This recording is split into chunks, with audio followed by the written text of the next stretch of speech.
네, 지난 정부 검찰이 마치 각본을 짜놓고 그에 맞춰서 김건희 씨를 무혐의 처분한 정황들이 구체적으로 나오고 있습니다. 윤석열 정부 시절에 검찰이 김건희의 주가 조작, 디올백 요 사건들 무혐의 처분을 해줬습니다. 예. 그런데 그 무혐의 처분 과정이 지금 속속들이 드러나고 있는 과정인데요.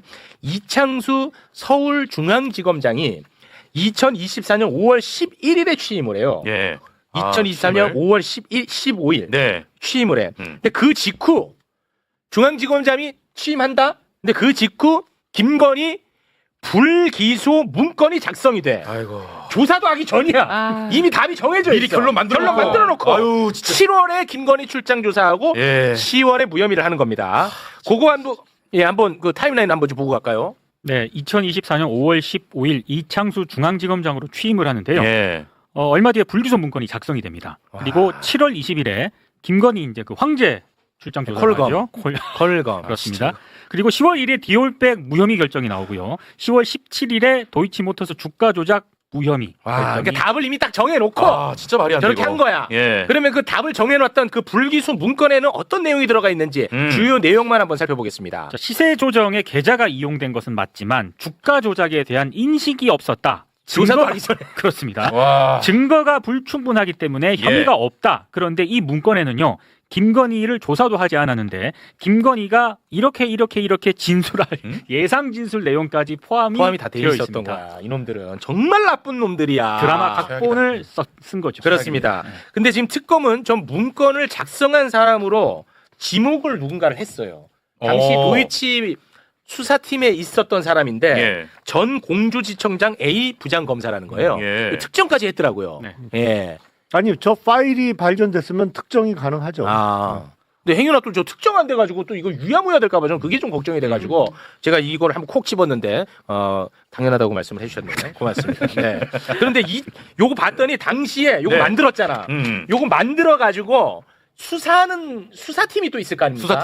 수사팀한테 이거 문건 참고하라고 한 메시지도 이번에 확보가 됐다는 거야. 그러니까 중앙지검 내부 메신저를 이제 이 2차 종합특검이 확보를 했는데요. 거기 보면은 불기소 문건을 참고하라. 와. 검사에게 이렇게 이제 그러니까 야 여기 답 있지 정답지. 그렇죠. 요대로 그냥 OMR 카드 작성하면 된다. 이대로 이런 가라. 한 겁니다. 근데 이 과정을 우리가 그 전에 수없이 얘기를 했잖아요. 예. 어떤 식의 과정을 거쳐가지고 이렇게 지금 무혐의가 털어졌는지 다시 한번 기억을 상기하는 차원에서 한번 정리하고 가시죠. 네. 김건희 맞춤형 검찰 인사의 정황인데 요거는 우리 김용남 의원님 귓속말로 해주시면 될 것 같습니다. 잘 들을 수 있도록. 네. 자, 2024년 5월 2일 이원석 당시 검찰총장이 명품백 수수 사건 수사팀 구성을 지시를 합니다. 그리고 이틀 뒤인 5월 4일에 윤석열과 박성재 당시 법무부 장관이 맞아. 아주 긴 시간, 1시간 15분 동안 통화를 하고요. 예. 그리고 그 다음 날인 5월 5일에 김건희와 박성재가 텔레그램으로 뭔가를 하는데 이때 그 유명한 그 김건희의 내 수사는 어떻게 되고 있냐? 맞아요. 그 얘기고요. 요거 오랜만에 보네. 내 수사 어떻게 되고 있어? 예. 박성재 씨. 김정숙 여사는 왜 진행이 잘 안 되죠? 그렇죠. 이거 들어갔잖아. 그게 5월 5일이고요. 또 이틀 뒤인 5월 7일에 김주현 민정수석이 임명이 됩니다. 예. 그리고 5월 12일에 또 윤석열과 박성재가 4차례 통화를 하고요. 5월 13일에 박성재 당시 법무부 장관 주도로 검찰 고위 인사가 전격적으로 단행이 됩니다. 그렇지. 예. 그리고 5월 14일에 이원석 검찰총장이 소극적으로 저항을 하는데 맞아. 네, 그 그 유명한 7초 침묵 진짜 침묵. 이때 나오고요. 그리고 5월 15일 다시 윤석열과 박성재가 통화를 하고 5월 16일에 이창수가 서울중앙지검장으로 취임을 합니다. 그러고 나서 아까 그런 일들이 발생한 겁니다. 이거 어떻게 보십니까? 우리 일단 예. 이제 정말 이 사람들이 검사인가 변호사인가 알 수가 없는 거잖아요. 네. 변호사가 할 일을 검사가 지금 하고 있는 건데 예. 여기서 이제 결과를 다 만들어 놓은 건데 그냥 이 과정을 쭉 보면 결과를 만들어 놓고 그대로 썼다기보다는 일단 김건희를 불러서 조사를 했는데 그 조사 내용에 김건희가 어떻게 진술을 해줘야 되는 거잖아요. 네, 그렇죠. 그러니까 어떻게 진술을 할지를 다 미리 정해 놓은 거죠. 그래서 주가 조작에 대한 인식이 없지 않으셨습니까? 그렇지. 거의 이렇게 물어본 거죠. 그러니까 없었다. 그걸 이제 미리 다 가르쳐주고 그대로 진술을 가르쳐주고 그대로 진술을 받아서 예. 그거대로 결론을 낸 건데 저는 이 사건에서만 그랬을 거라고 생각하지 않습니다. 그렇습니다. 검사들은 이렇게 진술을 조작을 해가지고 답을 가르쳐주고 이대로 얘기해.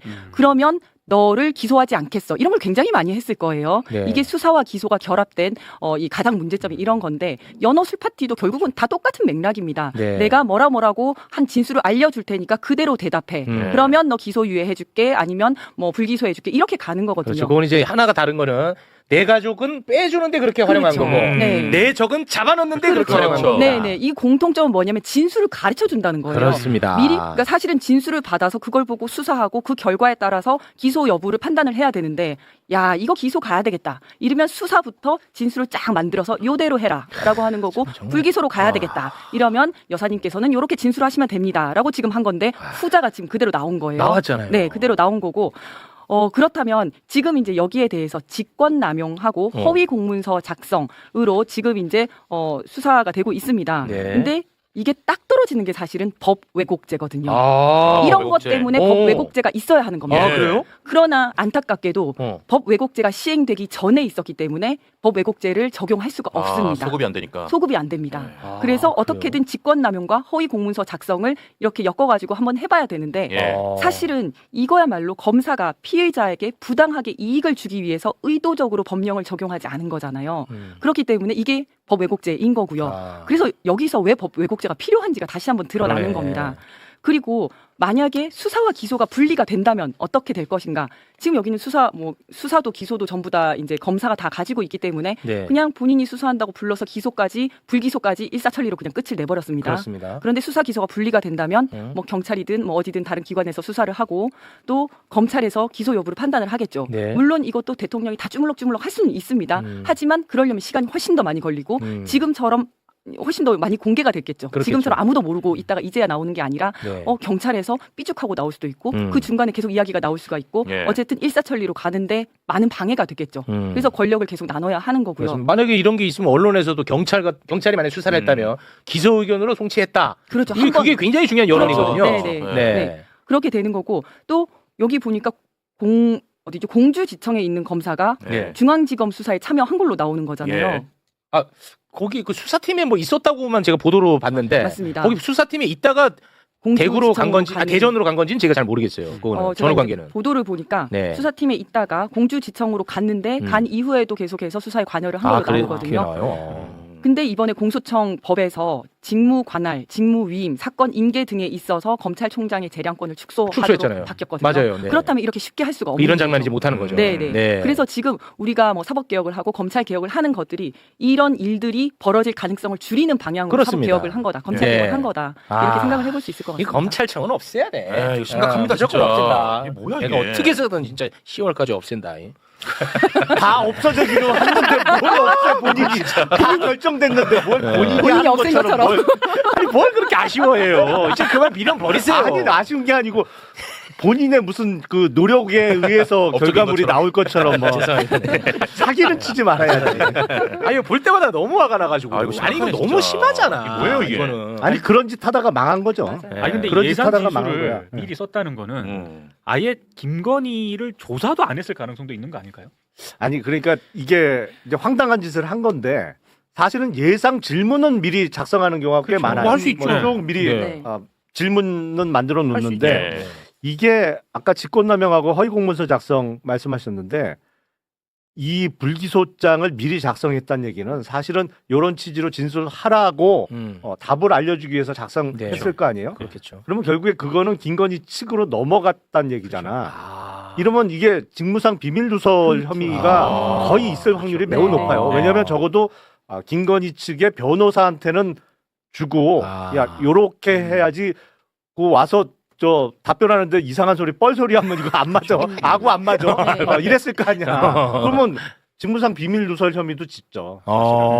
그거는 좀 큰가요? 제가 그거나 뭐 직권남용이나 결국에 비슷해요? 근데 죄명이 더 추가가 되는 거지. 추가가. 저는 여기서 이제 갑자기 생각이 드는 게 그 이제 여기 이 조사가 제3 뭐 제3의 장소에서 휴대폰 다 뺏기고 한 네, 다 거잖아요. 뺏겼죠. 네, 근데 그때는 이제 그 말도 안 됐지만 휴대폰이 폭발할 수 있기 때문에 예, 맞아요. 네, 아, 그렇게 맞아요, 했었죠. 맞아요. 예, 예. 근데 아, 지금 그랬어요. 와서 드는 생각은 예. 누군가 이거를 녹취할까봐 아, 그럴 수 다 있다. 뺏어갔다라는 아, 생각이 그러네. 들어요. 예, 예. 맞네. 네. 한 명의 이탈자가 나올 수도 있으니까. 그렇죠. 그러네. 그래서 거기에서는 뭐 여사님 제대로 조사도 안 했을 것 같은데 여사님 저희가 이렇게 다 준비했으니까 그렇다라고 조사 이렇게 뭐 받으시면 됩니다. 편안하게 아, 하시면 그러네. 됩니다. 이렇게 왔을 건데 누가 그걸 녹취를 하면 안 되니까 아. 사진도 찍어서는 안 되니까 아마 그런 차원에서 다 그럴 압수한 거 가능성도 아닌가. 있죠. 그러네. 그러니까 저는 이제 그때만 해도 어떤 분석이 있었냐면 뭔가 좀 기를 죽이려고 그렇게 한 것 아니냐 뭐 이런 분석들이 있었는데. 이게 일종의 짜고 치는 거잖아요. 네. 어?